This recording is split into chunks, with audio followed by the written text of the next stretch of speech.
हम शाम की सभा प्रार्थना के साथ शुरू करें। अपने सिरों को झुकाएं, आंखों को बंद करें और प्रार्थना करें ताकि परमेश्वर की आत्मा हमारी सहायता करे वचन सीखने के लिए, समझने के लिए। हालेलुया। धन्यवाद हो प्रभु, स्तुति हो, स्तुति हो। परमेश्वर के वचन का सबसे महत्वपूर्ण विषय हम इन दिनों में सीख रहे हैं। परमेश्वर का मंदिर, मिलाप वाला तंबू, उस मंदिर के सबसे गंभीर विषय संदूक।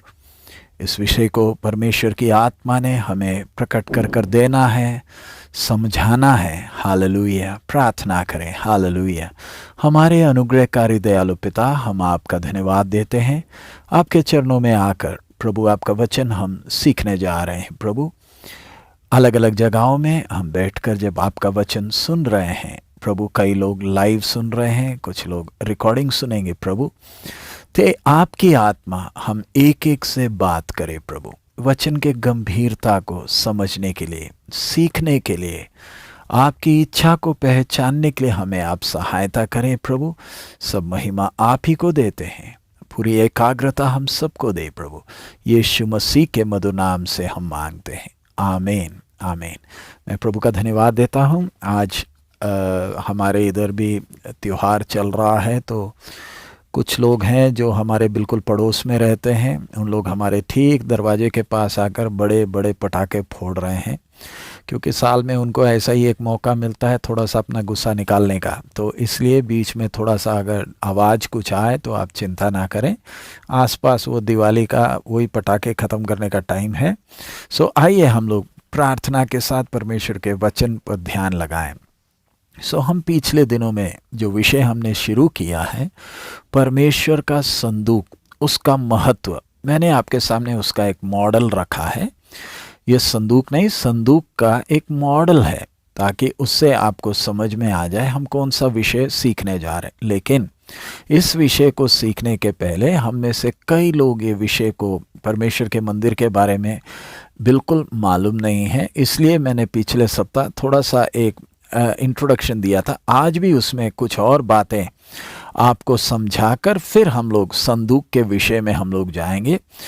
आप में से कई लोग हैं जिन्होंने मिलाप वाला तंबू का विषय पहले से सीखा भी है, बहुत से विषय उसमें सीखा है। कई लोग अभी तक संदूक का विषय सीखे नहीं है, इसलिए बड़ी उत्सुकता के साथ इंतज़ार कर रहे, बेसब्री के साथ कि ये विषय ज़रा शुरू हो। लेकिन मेरा आपसे विनती होगा, हमारे में कई लोग हैं जिनको ये विषय बिल्कुल मालूम ही नहीं है।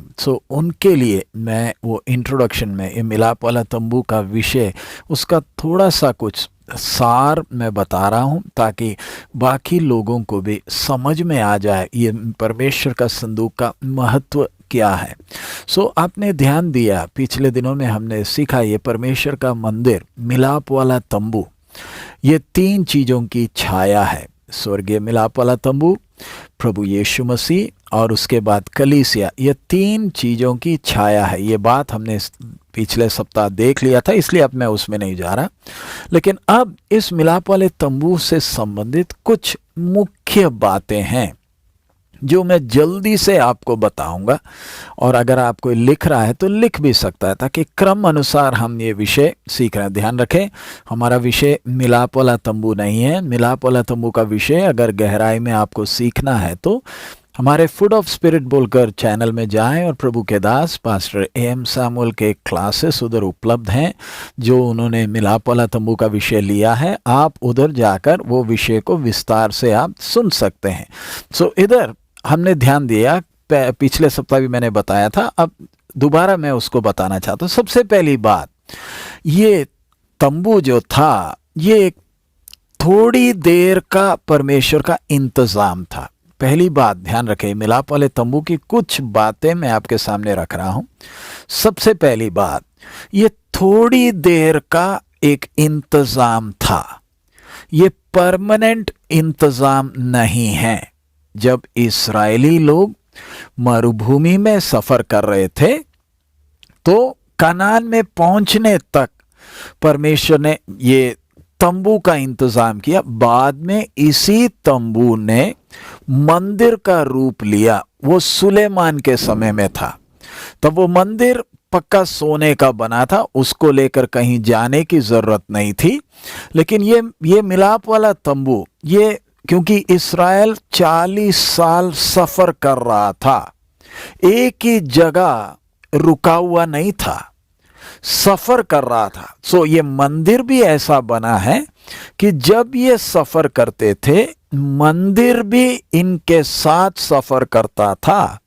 उसको बनाने का तरीका ही ऐसा था कि उसको फोल्ड कर सकते थे। ये जैसे संदूक है, इसको कंधे पर उठा सकते थे, बाकी इसके वस्तुएं जो थी उनको कंधे पर उठाकर एक जगह से दूसरा जगह जब जाते थे, तब एक जगह जब इधर से बादल उठा, तुरी फूकी गई, याजकों ने सारा इंतजाम किया, लेवियों ने सबने इसको सब बांधा, क्रम अनुसार बांधा और इस्राएल सफर किया। मंदिर भी साथ साथ जा रहा है और अगली जगह जिधर बादल रुका उधर फिर दोबारा मंदिर को उधर सेट किया। फिर उसके बाद वहां से फिर दोबारा जब सफर शुरू हुआ, यही मंदिर इनके साथ जा रहा है। सो इनके 40 साल, लगभग 40, क्योंकि इस्राएल जब मिस्र से निकला 50वें दिन वो सीनाई में पहुंच गया था, और उधर पहुंचने के बाद वो मंदिर का परमेश्वर ने पूरा प्रोग्राम इनको दिया, और वहां कुछ समय लगा इसको बनाने में। सारा बनाने के बाद फिर उधर से लेकर कनान में प्रवेश करने वक्त शीलो तक, शीलो था जिधर इसको आखिरी में पहुंचाया गया। जब इस्राएल वायदा किया देश में पहुंच गया, तब तक इस्राएल जब बुड़बुड़ा कर घूम रहा है, मंदिर भी इनके साथ घूमता रहा। सो अब इसमें हम देखते हैं ये मंदिर मसीह यीशु की छाया भी है। अब प्रभु यीशु मसीह भी जब आए, ध्यान रखें, पहली बार आए, अब दूसरी बार भी आने वाले हैं। अब ये पहले और दूसरे आगमन के बीच में एक गुप्त आगमन है जिसमें कलीसिया चले जाएगा। सो पहले आगमन और दूसरे आगमन में फर्क क्या है? पहले आगमन में जब आए, अपना खुद का घर नहीं, रात को सोने के लिए भी अपना कोई स्थान नहीं, थोड़ी देर के लिए मनुष्य का रूप धारण किया। जैसे ये मिलाप वाला तंबू थोड़ी देर के लिए था, वैसे ही प्रभु यीशु मसीह ने भी मनुष्य का रूप धारण केवल थोड़े समय के लिए ही किया, क्योंकि काम जो था उद्धार का, उसके लिए, उस उद्देश्य के लिए वो शरीर को धारण किया। अब जैसे सुलेमान का मंदिर स्थायी एक जगह में बनाया गया, बाद में हम लोग देखेंगे, वैसे ही मसीह यीशु दूसरे आगमन में इस पृथ्वी में जब आएंगे, जैसे सुलेमान का मंदिर यरूशलेम में था, वैसे ही प्रभु यीशु मसीह का राजधानी भी, दुनिया का राजधानी यरूशलेम ही होगा। उधर मनुष्य का रूप धारण करते हुए नहीं बैठेंगे, अपनी महिमा में उधर सिंहासन में, दाऊद के सिंहासन में विराजमान होते हुए 1000 साल ये पृथ्वी में राज्य करेंगे। सो तो पहली बात हम जो देखते हैं, मंदिर तात्कालिक था। सो उससे हम देखते हैं परमेश्वर का जो हमारे लिए प्यार है। इस्राएलियों का जरा देखें, सफर कर रहे हैं, मंदिर भी उनके साथ साथ जा रहा है। ये नहीं कि हम मंदिर एक ही जगह रखा है, तुम सब घूमते रहो और साल में एक बार दर्शन करने के लिए आना, नहीं। पहली बात आप ध्यान दें, परमेश्वर का मन कैसा है, परमेश्वर का सोच कैसा।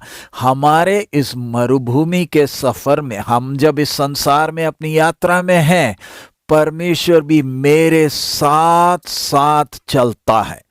मुझे परमेश्वर को ढूंढकर कहीं जाने की जरूरत नहीं है, मुझे अपने लोगों को बोलने की जरूरत नहीं, आइए अपन कहीं जाएंगे दर्शन करने के लिए। क्यों?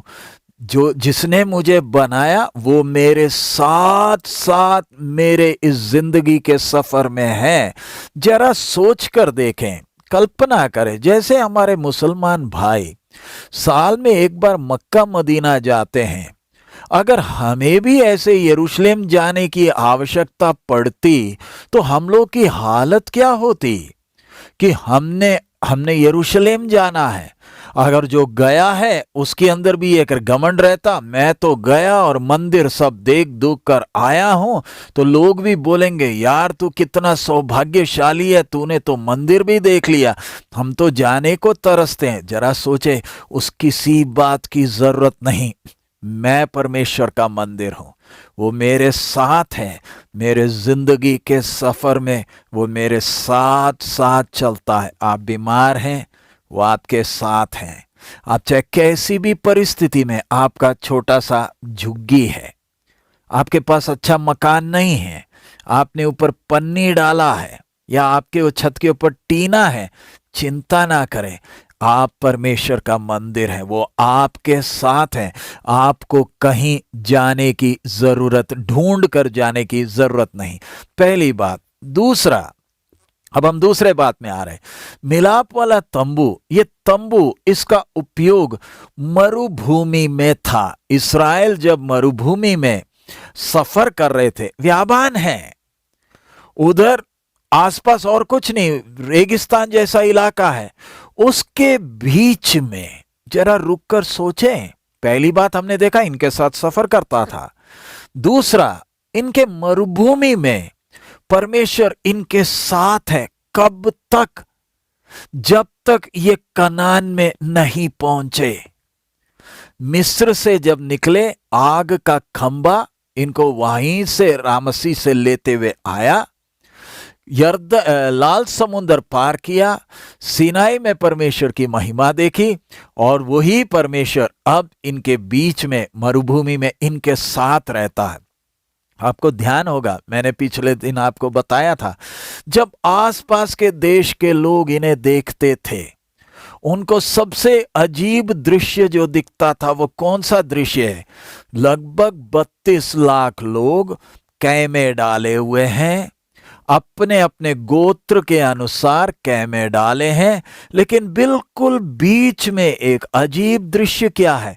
एक मंदिर सा है, देखने में तंबू जैसा लगता है, खूबसूरती कुछ नहीं, लेकिन तंबू जैसे लगता है, अंदर झांक कर भी नहीं दिखता, लेकिन उधर कुछ है, एक बादल सा है जो हमेशा उधर रहता है। रात को, दिन के समय, ये गर्मी में इनको अच्छा ठंडापन है। 40 साल ठंडा माहौल बना कर दिया। रात को मरुभूमि की ठंड में इनको गर्मी भी मिल रही है। जरा सोच कर देखे, मरुभूमि के सफर में परमेश्वर इनके साथ साथ चल रहा है। चल रहा सिर्फ नहीं, इनके साथ वास कर रहा है। तो उधर हम लोग देखते हैं कि परमेश्वर हमारे साथ भी जिंदगी के इस सफर में, ये नहीं, प्रभु ने ये नहीं बोला कि मैं अब जा रहा हूं और मैं तुम्हें लेने के लिए आऊंगा। इतना बोलकर नहीं गए। क्या बोलकर गए? जगत के अंत तक मैं तुम्हारे साथ हूं। जरा सोच कर देखे, इस गलीली पुरुष यीशु को ऊपर देखते ही रहे, जाते हुए देखे। पेंतिकोस के दिन यही परमेश्वर का आत्मा, यही परमेश्वर मनुष्य के अंदर अपना डेरा डाल दिया है। क्यों? मेरे इस जिंदगी के सफर में मुझे परमेश्वर की सहायता की जरूरत है। परमेश्वर मेरे से दूर नहीं है। प्यारे अजीजों, परमेश्वर मेरे नजदीक है। मेरे जिंदगी के सफर में जरा सोचे, अगर हमारे पास केवल यही आशा होती कि प्रभु दोबारा आएंगे, और अगर हम परमेश्वर के मंदिर ना बनते, तो जरा सोचे हमारा जिंदगी का सफर कैसे होता। हम कैसे बेहाल हो जाते, थक जाते, निराश हो जाते। लेकिन प्रभु का धन्यवाद हो, मेरे और आपके मरुभूमि के सफर में मेरा परमेश्वर जंगली दरख्तों के दरमियान एक सेब के पेड़ के समान नजर आता है। मुझे ऐ मसीह, सारे संतों के बीच में तू मेरे साथ है। इसलिए मैं कितना धन्य हूं। आप में से कई बीमार हैं। आज मैं एक भाई से बात कर रहा था, उनका नाम अर्श है, फाजिल्का के रहने वाले हैं। उनकी उम्र कहीं 23 या 24 साल उनकी उम्र है, घर से अकेले विश्वास में है, और उनका हालत, शरीर का स्थिति, वो बिस्तरे में है। 19 साल की उम्र से वो बिस्तरे में हिलडुल कुछ नहीं कर सकते हैं। उनसे भी मैं बात कर रहा था। प्रभु ने जो उनको आशा दी, प्रभु ने जो उनको हौसला दिया, मैं आपसे विनती करूंगा इन दिनों में आप उस भाई के लिए प्रार्थना करें।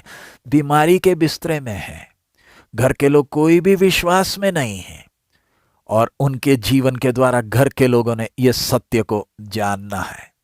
मैं आज मल्होत्रा परिवार से भी बात कर रहा था, तब उन्होंने कहा, जब रचित अंदर जब आईसीयू में चला गया और अपने माँ से वो यही बोला, अगर मैं दोबारा नहीं मिल पाऊंगा तो भी, प्रभु ने मुझे ठीक नहीं किया तो भी, मुझे चंगा नहीं किया तो भी, इस सत्य को नहीं छोड़ना, इस प्रभु को नहीं छोड़ना। बोलने का मतलब कितना तसल्ली है। क्या आप उस तसल्ली को एहसास करते हैं? परमेश्वर मेरे साथ, मैं उसका मंदिर हूं, वो मेरे साथ, मुझ गंदे के साथ। मेरे अंदर जब इतनी कमियां हैं, हे प्रभु तूने मुझ में क्या देखा, क्या खूबी मुझ में देखी कि तूने मुझे अपना निवास स्थान बना लिया, अपने खून से धो लिया। इसलिए कितनी तसल्ली एक विश्वासी को मिलती है, मैं परमेश्वर का मंदिर। इस्राएली लोग भी कितनी तसल्ली है। बिलियाम उनको शाप देने आ रहा है, कुछ नहीं कर पा रहा। क्यों? इस्राएल का परमेश्वर यहोवा अपने चुने हुए लोगों के मध्य में वास करता है।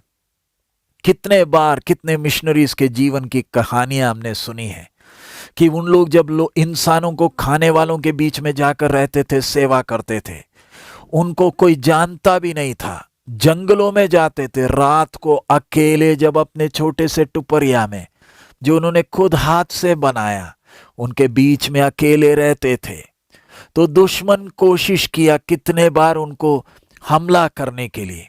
कितने घटनाएं हैं। रात को आते थे, लेकिन जब नजदीक आते थे डर जाते थे। क्यों? उनको ये छोटे से झुग्गी के आसपास रोशनी दिखाई देती थी। या तो कोई तलवार के साथ खड़ा है, या तो कोई बड़ा पुरुष उधर खड़ा है, और ये लोग डर जाते थे इस अकेले की सहायता के लिए। ये कौन है जो इसके साथ खड़ा है? मैं बोलने का मतलब, रात को आप आराम से सो जाते हैं, आप चिंता कर रहे हैं, आपको एहसास है कि आपके आसपास स्वर्गदूत खड़े हैं। क्यों? मैं, ये मिट्टी का भवन परमेश्वर का मंदिर बन गया। इस्राएल के लिए वो मरुभूमि का सफर में, व्यापान के सफर में परमेश्वर उनके साथ था। इधर हम देखते हैं इस्राएलियों का, जब उन लोग जब सफर कर रहे थे, मंदिर बीच में होने के कारण परमेश्वर ने उनका सारा इंतजाम भी किया है। अब इसी बात को अगर हम तुलना करें, प्रभु यीशु मसीह भी जब इस संसार में था, जरा देखें ना कैसे मनुष्य का रूप धारण किया। रुक कर देखें, किराए का वो जो चरनी था, वो भी किराए का था। अपना यूसुफ और मरियम का चरनी नहीं है, किसी का चरनी उधारी में लिया। उसके बाद फिर अपने यूसुफ मरियम के घर में गलीली में कुछ समय रहे। फिर सेवकाई के समय आप देखते हैं कैसे अपना कोई घर कुछ नहीं। रात को कहां सोते हैं? रात को जंगल में प्रार्थना करने जाते हैं। रात के समय जरा कल्पना करें, रात को हम उस जगह में जब जा रहे हैं, उधर एक व्यक्ति सो रहा है, दूर से देखने को सो रहा है। ये क्यों इधर सो रहा है? क्या इसको अपना घर नहीं? क्या ये नाजरत में जा नहीं सकता? क्या इसके भाई और बहन नहीं है? ये इधर क्यों सो रहा है? थोड़ी देर के लिए आया है, रात को सोने के लिए भी जगह नहीं। क्यों ऐसे? इस संसार में अब आराम करने नहीं आया है। यह संसार उसका आराम का जगह नहीं है। इधर एक उद्देश्य से आया। क्रूस पर भी चढ़ाकर जब लाश को कब्र में रखा, वो कब्र भी खुद का नहीं है। उधर हम देखते हैं थोड़ी देर के लिए ये सब चीजें लिया ताकि हमारे लिए तसल्ली और उद्धारण का कारण बन सके। अगला हम तीसरा बात हम जो देखते हैं मिलाप वाले तंबू में, देखने से ये मंदिर बिल्कुल खूबसूरत नहीं है, देखे तो बिल्कुल बदसूरत ही है। बाहर से देखने का, तो आपको याद है पिछले बार मैंने दिखाया था, वो बाहर का एक बाड़ा है जो सफेद कपड़े से है। अंदर अगर आप दूर से देखें तो वो जो कपड़ा भी डाला है, वो कपड़ा भी इतना देखने के लिए खूबसूरत नहीं है। जस्ट आपको दिखाने के लिए मैं वो मॉडल चाहूंगा आपको एक बार दिखा दें कि देखने के लिए बिल्कुल खूबसूरत नहीं। अब देखिए ना परमेश्वर की योजना कैसे है। हमारी सोच और परमेश्वर की सोच में कितना फर्क है। मैं आपके सामने ये बात को दिखाने के लिए, ये है वो मंदिर, मिलाप वाला तंबू। इसके ऊपर का कपड़ा ये रंग का है, दोबारा दिखा रहा, ये रंग है। देखने में कौन सा खूबसूरत लगेगा। बाहर सफेद है, अंदर ये रंग है। अब मैं अगर होता, अगर मेरे को अगर बोला जाता आप मंदिर बनाएं, तो ये कपड़ा तो मैं सबसे नीचे डालता। इससे अच्छे इसके अंदर कपड़े देख लीजिए ना, इसके अंदर एक और पर्दा है लाल रंग का है, उसके अंदर एक और पर्दा है, एक और कवर है सफेद है। उसके बाद ये देखिए ना कितना खूबसूरत अंदर है, सबसे खूबसूरत सबसे अंदर। और इसके अंदर अगर झांक कर देखें तो पूरा सोना का ही चीजें अंदर है। सबसे खूबसूरत चीज सबसे अंदर और सबसे बदसूरत सबसे बाहर। हम होते, हम अपना घर देखें, अंदर कैसा भी सड़ा गला हो, बाहर बहुत अच्छा दिखना चाहिए। आप समझ सकते हैं हमारी सोच और परमेश्वर के सोच में कितना अंतर है। अब बाहर से देखने के लिए आकर्षित नहीं है, उससे क्या समझ में आता है, परमेश्वर कुछ आकर्षण करने वाली चीजों को दिखाकर किसी को आकर्षित नहीं करता है। ध्यान से इस बात को, इस सिद्धांत को अच्छी तरह समझना। परमेश्वर चाहिए तो अपनी महिमा को दिखाकर लोगों को अपनी ओर आकर्षित कर सकता है। उदाहरण चमत्कार वगैरह रहने दीजिए। अगर हमारे किसी प्रार्थना के घर में या हमारे किसी के घर में परमेश्वर की महिमा चमकने लगी, सिर्फ चमकने लगी, आज टीवी वाले हमारे घर के सामने पहुंच जाएंगे, बोलेंगे ये क्या चीज है इधर, ये कौन सा रोशनी है। वैज्ञानिक आकर आके पीछे खोद कर देखेंगे कहीं नीचे से मिट्टी का तेल तो नहीं जा रहा है। ये कैसा चीज है जो अपने आप प्रकाश दे रहा है। फिर तो मिरेकल्स की जरूरत ही नहीं पड़ेगी। बाकी धार्मिक स्थानों का क्या होगा। मैं बोलने का मतलब, परमेश्वर कुछ आकर्षण दिखाकर लोगों को अपनी ओर नहीं खींचता है। खींचना हो तो खींच सकता है।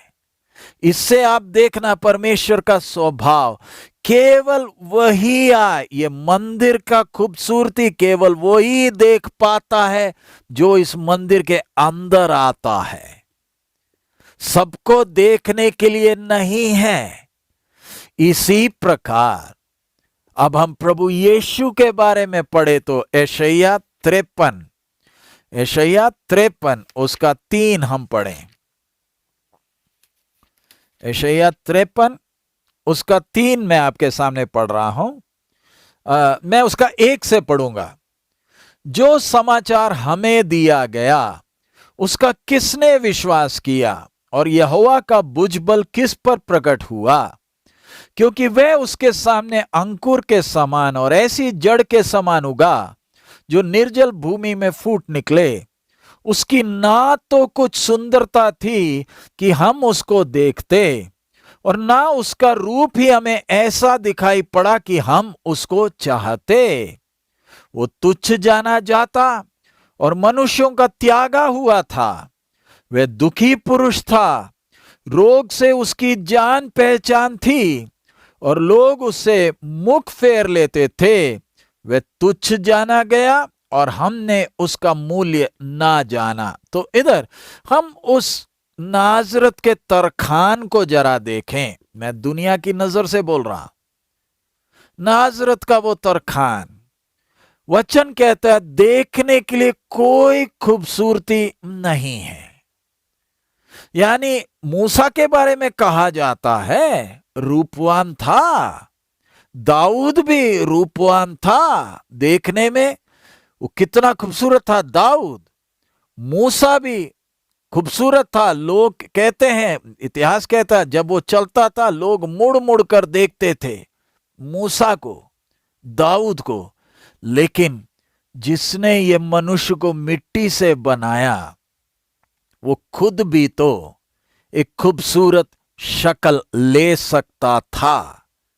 देखने में भी अच्छा डील डोल, अच्छी मसल, अच्छी खूबसूरती के साथ चल सकता था, ताकि कम से कम दुनिया इसकी खूबसूरती देखकर तो आकर्षित होते।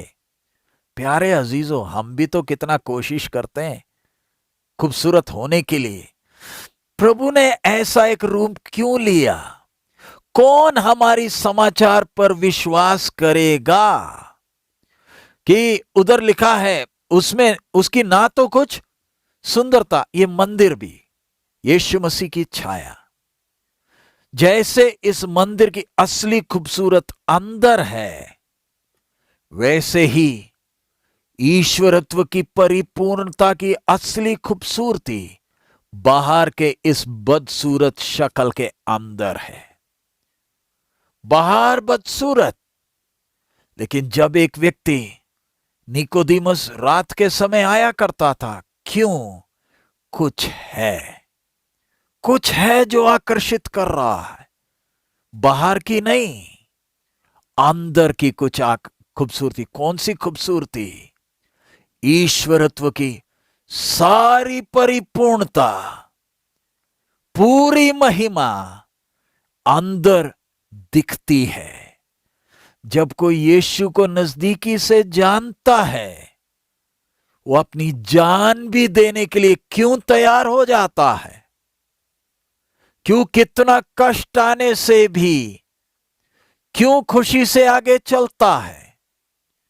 रचित क्यों बोला कि मुझे चंगाई नहीं मिली तो भी इस यीशु को नहीं छोड़ना, क्यों अंदर की वो खूबसूरती की झलक मिल गई है। अब जब अंदर की खूबसूरती का झलक मालूम चल गया, अब दुनिया चाहे कुछ भी बोले, मुझे बाहर कुछ दिखाने की जरूरत नहीं है। तीसरी बात जो हमने देखा कि बाहर का जो रूप है वो किसी को आकर्षित नहीं कर रहा है। सोचकर देखिए, प्रभु यीशु जब सेवा कर रहे हैं, स्वर्गदूत जो कब्र के ऊपर आकर बैठा था, ऐसे 2-4 हमेशा यीशु के साथ रहते तो कैसे होता? जब क्रूस के ऊपर चढ़ाते समय अगर मिखाएल या जिब्राइल या बाकी कोई स्वर्गदूत आकर उधर नीचे खड़े हो जाते, तब इंसान का क्या हालत होना था? सोच कर देखें। लोगों के सामने कोई आकर्षण नहीं। क्यों? बाहर की बात देखकर नहीं आना। पिछले दिन एक भाई का मुझे फोन आया। वो बोलते हैं कि अब यीशु के पीछे चले तो अभी तक कोई फायदा नहीं हुआ है।